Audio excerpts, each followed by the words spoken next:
ہم کیا یہ بات کبھی سوچنے پر مجبور نہیں کرتی کہ کائنات کا سرد ترین نقطہ، ایک ایسا درجہ حرارت جسے لیبارٹری میں پیدا کرنا مکمل طور پر ناممکن تھا، وہ محض کاغذ پر کھینچی گئی ایک سادہ سی پنسل کی لکیر سے کیسے دریافت ہو گیا؟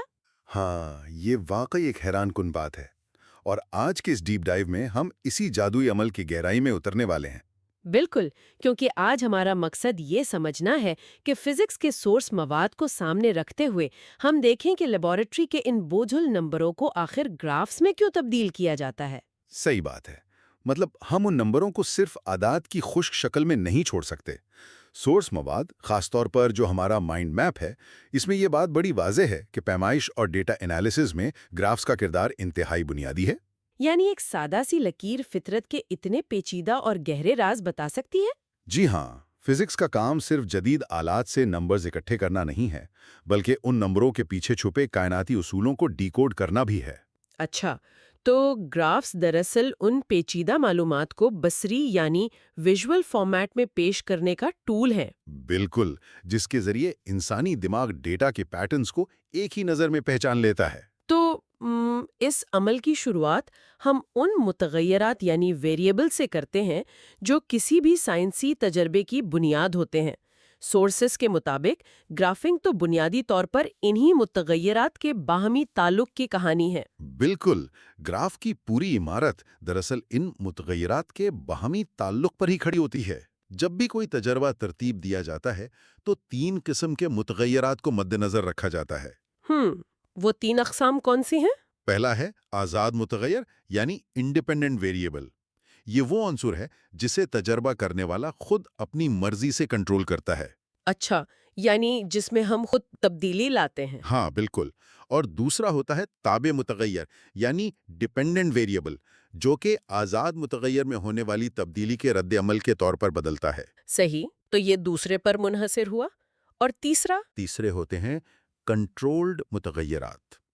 یہ وہ عوامل ہیں جنہیں پورے تجربے کے دوران بالکل مستقل رکھا جاتا ہے تاکہ نتائج میں کسی بیرونی چیز کی مداخلت نہ ہو سکے۔ ہم اس تصور کو روزمرہ زندگی کی ایک عام مثال سے سمجھتے ہیں، جیسے فرض کریں کہ اوون میں کیک بنایا جا رہا ہو۔ اچھا، ہاں یہ بڑی دلچسپ مثال ہے۔ تو اس مثال میں اوون کا جو درجہ حرارت ہے وہ ایک آزاد متغیر ہوگا، کیونکہ اس پر ہمارا اپنا کنٹرول ہے، ہم اسے کم یا زیادہ کر سکتے ہیں۔ بالکل صحیح۔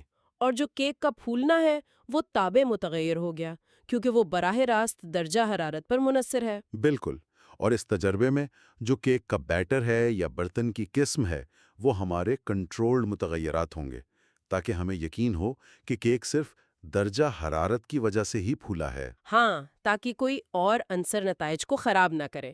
اچھا، جب ہم ان کو گراف پر منتقل کرتے ہیں تو سورسز بتاتے ہیں کہ عام طور پر آزاد متغیر کو ایکس محور پر اور تابع کو وائی محور پر پلاٹ کیا جاتا ہے۔ جی ہاں، یہ سائنس کی ایک بین الاقوامی اور مشترکہ زبان ہے۔ لیکن یہاں ایک سوال ذہن میں آتا ہے کہ اگر ہم تجربہ کرتے وقت آزاد متغیر کو وائی محور پر رکھ دیں اور تابع کو ایکس پر لے جائیں تو کیا وہ گراف مکمل طور پر غلط ہو جائے گا؟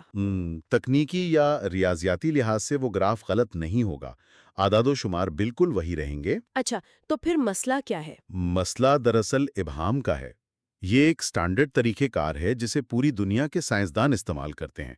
انسانی ذہن لاشعوری طور پر ایکس محور پر وجہ یعنی کاز اور وائی محور پر اس کے اثر یعنی ایفیکٹ کو دیکھنے کا عادی ہے۔ اوہ صحیح، یعنی یہ ایسا ہی ہے کہ معلومات تو وہی رہیں گی لیکن گراف پڑھنے والے کو الجھن ہو سکتی ہے۔ بالکل، جیسے کسی کتاب کو دائیں سے بائیں پڑھنے کے بجائے بائیں سے دائیں پڑھنے کی کوشش کرنا، دماغ کو بلا وجہ الٹا دوڑانا پڑے گا۔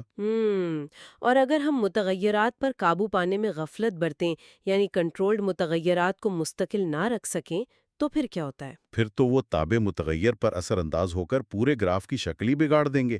اس غفلت سے سسٹمیٹک ایررز جنم لیتے ہیں۔ جی، جو پورے ڈیٹا کو ایک غلط سمت میں ڈھکیل دیتے ہیں۔ جی، اسی لیے متغیرات کے درست شناخت اور انہیں درست محوروں پر رکھنا تجربے کی پہلی شرط ہے۔ اچھا، اب فرض کرتے ہیں کہ متغیرات کو درست طور پر پلاٹ کر لیا گیا ہے، جب ان ڈیٹا پوائنٹس کو ملایا جاتا ہے تو سورس مواد میں لینئر اور نان لینئر گرافز کے فرق پر کافی زور دیا گیا ہے۔ ہاں، یہ فزکس میں بہت اہمیت رکھتا ہے۔ جب ڈیٹا پوائنٹس مل کر ایک بالکل سیدھی لکیر بناتے ہیں تو اسے لینئر گراف کہتے ہیں۔ سیدھی لکیر کا مطلب یہ ہوا کہ تبدیلی کی شرح مستقل ہے۔ بالکل، جسے فزکس میں گریڈینٹ یا سلوپ بھی کہا جاتا ہے۔ یعنی اگر ایکس میں ایک خاص مقدار کا اضافہ ہو تو وائی میں بھی ہمیشہ اسی مستقل مقدار کا اضافہ ہوگا۔ اس کی تو ایک مثال کھلی موٹر وے پر ایک ہی مسلسل رفتار سے گاڑی چلانا ہو سکتی ہے۔ ہاں، یہ بہترین مثال ہے۔ رفتار مستقل ہے تو فاصلہ بھی ایک ہی شرح سے طے ہو رہا ہے۔ اور دوسری طرف نان لینئر گراف ہے جو خمدار یا منحنی لکیر بناتا ہے، جی، جس کا سیدھا سا مطلب ہے کہ تبدیلی کی شرح مستقل نہیں ہے۔ جیسے کہ ٹریفک سے بھری سڑک پر گاڑی چلانا جہاں رفتار بار بار بدل رہی ہو۔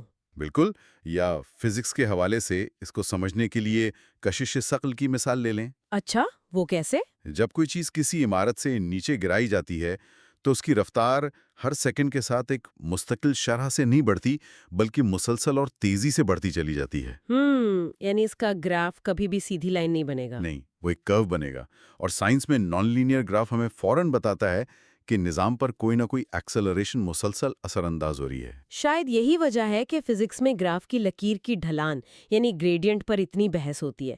یہ کوئی عام زاویہ نہیں ہے بلکہ یہ بذات خود ایک طبعی مقدار ہے۔ بالکل، لینئر گراف کا گریڈینٹ بتاتا ہے کہ تابع متغیر کس تیزی سے تبدیل ہو رہا ہے۔ اور نان لینئر گراف میں چونکہ ڈھلان ہر لمحے بدل رہی ہوتی ہے تو وہاں کسی مخصوص مقام پر ٹینجنٹ کھینچ کر اس لمحے کی تبدیلی کی شرح معلوم کی جاتی ہے۔ صحیح، یہ تمام باتیں تو ایک مثالی صورتحال کی عکاسی کرتی ہیں جہاں ڈیٹا بالکل پرفیکٹ ہو، لیکن سورسز میں ایررز اور انسرٹنٹی پر بھی تفصیلی بحث موجود ہے۔ جی، حقیقت میں تو لیبارٹری میں ڈیٹا پوائنٹس کبھی بھی ایک کامل سیدھی قطار میں نہیں آتے۔ ہاں، وہ گراف پر ادھر ادھر بکھرے ہوئے ہوتے ہیں اور یہیں سے لائن آف بیسٹ فٹ کا تصور سامنے آتا ہے۔ بالکل، جب حقیقی دنیا میں پیمائش کی جاتی ہے تو اس میں رینڈم ایررز کا شامل ہونا بالکل فطری ہے۔ یعنی کمرے کے درجہ حرارت میں ہلکی سی تبدیلی یا ہوا کا دباؤ بدل جانا۔ ہاں، یا وولٹیج میں معمولی سا اتار چڑھاؤ آ جانا۔ اس وجہ سے جو نقطے ہم گراف پر لگاتے ہیں وہ بکھرے ہوئے ہوتے ہیں۔ تو لائن آف بیسٹ فٹ کیا کرتی ہے؟ یہ ایک متوازن لکیر ہے جو ان تمام بکھرے ہوئے نقطوں کے بالکل درمیان سے گزاری جاتی ہے تاکہ ڈیٹا کا مجموعی رجحان واضح ہو سکے۔ اگر گراف کی لائن کو صفر سے شروع ہونا چاہیے تھا لیکن وہ تھوڑا اوپر یا نیچے سے شروع ہو رہی ہے تو یہ بتاتا ہے کہ آلے کی کیلیبریشن میں کوئی مستقل خرابی ہے۔ یہ تو کمال ہے کہ ایک سادہ سی لکیر تجربے کے طریقہ کار کی اندرونی خامیاں بھی پکڑ لیتی ہے۔ جی ہاں، گراف صرف نتائج نہیں بتاتے بلکہ تجربے کی کوالٹی بھی بتاتے ہیں۔ لیکن سورس مواد بتاتا ہے کہ لائن آف بیسٹ فٹ بنانے کا اصلی فائدہ اس سے بھی بڑا ہے۔ وہاں انٹرپولیشن اور ایکسٹراپولیشن جیسی تکنیکوں کا ذکر ہے۔ ہاں، یہ وہ ٹولز ہیں جو گرافنگ کو واقعی طاقتور بناتے ہیں۔ یہ ہمیں معلوم حقائق سے نامعلوم حقائق کی طرف لے کر جاتے ہیں۔ انٹرپولیشن کے بارے میں سورسز کیا کہتے ہیں؟ انٹرپولیشن وہ عمل ہے جس میں ہم اپنے حاصل کردہ ڈیٹا پوائنٹس کے اندر رہتے ہوئے کسی نامعلوم ویلیو کا اندازہ لگاتے ہیں۔ اچھا، یعنی جو حدود ہمارے پاس پہلے سے موجود ہیں انہی کے بیچ میں سے کوئی ویلیو نکالنا۔ بالکل، اور چونکہ اس حد کے اندر کا مجموعی رجحان ہمیں معلوم ہوتا ہے اس لیے یہ نتائج کافی قابل اعتماد ہوتے ہیں۔ لیکن جو ایکسٹراپولیشن ہے اس کا معاملہ ذرا زیادہ جرأت مندانہ لگتا ہے۔ ہاں، ایکسٹراپولیشن میں گراف کی مائن کو ان حدود سے باہر آگے یا پیچھے کی طرف بڑھایا جاتا ہے جہاں تک کوئی تجربہ کیا ہی نہیں گیا۔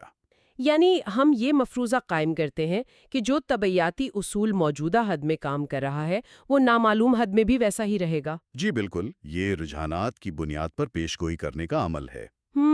اور اسی مقام پر وہ حیرت انگیز سائنسی واقعہ آتا ہے جس کا ذکر ہم نے گفتگو کے شروع میں کیا تھا۔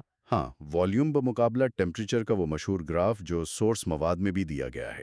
بالکل، جب سائنسدان گیس کے حجم اور درجہ حرارت پر کام کر رہے تھے تو انہوں نے دیکھا کہ درجہ حرارت کم کرنے سے گیس کا حجم ایک لینئر انداز میں کم ہو رہا ہے۔ ایک مستقل شرح سے حجم گر رہا تھا لیکن لیبارٹری میں تو ایک خاص حد تک ہی درجہ حرارت گرایا جا سکتا ہے۔ ہاں، انسان کی سردی پیدا کرنے کی مشینی صلاحیت ختم ہو گئی اور تجربہ وہیں رک گیا۔ تجربہ رک گیا لیکن گراف کی لکیر نہیں رکی۔ سائنسدانوں نے اسی لائن آف بیسٹ فٹ کو محض ایک اسکیل رکھ کر پیچھے کی طرف ایکسٹراپولیٹ کیا۔ یہ دیکھنے کے لیے کہ وہ کون سا نقطہ ہوگا جہاں گیس کا حجم مکمل طور پر صفر ہو جائے۔ اور جب اس لکیر کو پیچھے کی سمت کھینچا گیا تو وہ ایکس محور کے منفی 273.15 ڈگری سیلسیس کے مقام پر جا کر ٹکرائی، جو کہ کائنات کا سرد ترین ممکنہ درجہ حرارت ہے، یعنی ایبسولوٹ زیرو۔ بالکل۔ یہ بات انسان کو واقعی دنگ کر دیتی ہے کہ سائنسدانوں نے لیبارٹری میں اس انتہائی سرد درجہ حرارت کو پیدا کیے بغیر ہی محض گراف کی ایک لکیر کھینچ کر ایبسولوٹ زیرو دریافت کر لیا۔ یہ ثبوت ہے کہ گرافز محض کاغذی لکیریں نہیں ہیں، وہ کائنات کے مخفی اصولوں کے طاقتور ترجمان ہیں۔ واقعی ایکسٹراپولیشن کی طاقت دیکھیں۔ ہاں، اگر ہم فطرت کے رجحانات کو محدود پیمانے پر درست سمجھ لیں تو ہم کائنات کے ان حصوں کی پیشگوئی کر سکتے ہیں جو ہماری عملی پہنچ سے دور ہیں۔ تو آج کی اس تفصیلی گفتگو کو سمیٹتے ہوئے یہ کہا جا سکتا ہے کہ گرافس اور ڈیٹا کا تجزیہ فزکس کا کوئی خشک موضوع نہیں ہے، بلکہ خام ڈیٹا کو ایک کہانی میں بدلنے کا فن ہے۔ جی بالکل، یہ ہمیں کائنات کے وہ راز دکھاتے ہیں جو شاید ہم اپنی آنکھوں سے براہ راست کبھی نہ دیکھ سکیں، اور اس کی افادیت صرف لیبارٹری تک محدود نہیں ہے۔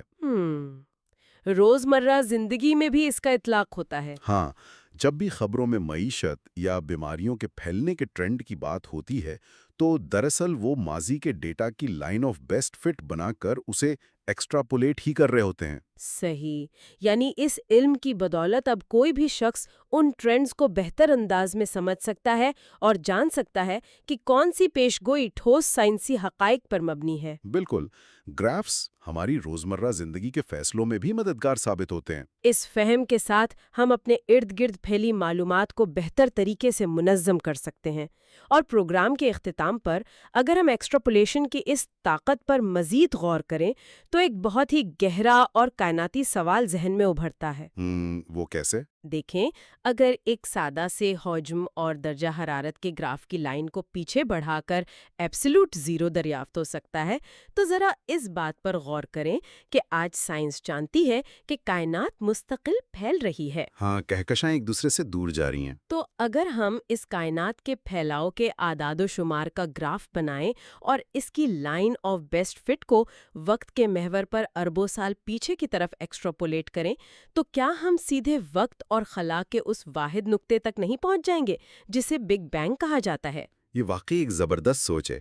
اس بات پر ضرور غور کیجیے گا کہ محض عادات کو منظم کر کے کھینچی گئی ایک لائن آف بیسٹ فٹ کتنا طاقتور ٹول ہو سکتی ہے، اور یہ ہمیں کائنات کے آغاز تک لے جانے کی صلاحیت رکھتی ہے۔ آج کے لیے بس اتنا ہی۔ ہمیں امید ہے کہ آپ کو یہ ڈیپ ڈائیو پسند آیا ہوگا۔ اگلی بار تک کے لیے خدا حافظ۔